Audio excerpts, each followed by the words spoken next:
La première calibration, dite de correction de pression, consiste à gonfler la sonde non confinée et de mesurer la résistance de la membrane, laquelle varie typiquement de 30 à 100 kPa lorsque la sonde est gonflée au maximum. Procédez comme suit. D'abord, raccordez la tubulure T-Calant à la prise 1 et mettez la valve 5 sur test. Branchez le capteur numérique à la prise 3 et allumez-le.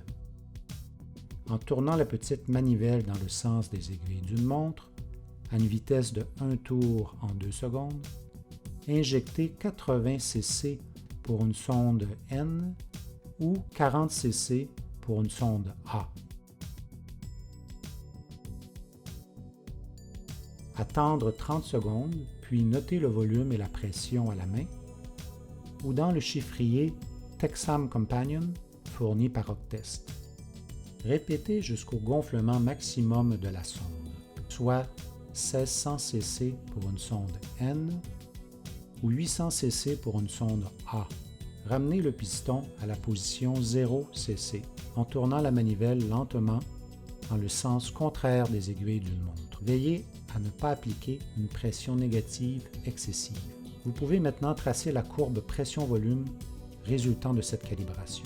Maintenant, procédons à la calibration dite de correction de volume afin de déterminer la déformabilité de l'appareil. Cette calibration doit être effectuée après chaque saturation. De plus, il est suggéré de répéter cette calibration chaque jour où l'on utilise le pressiomètre. D'abord, branchez la tubulure à la prise 1. Placez la valve 5 sur test. Branchez le capteur de pression à la prise 3 et allumez-le. Insérez la sonde dans un tubage de forage de dimension NW ou AW selon la sonde utilisée.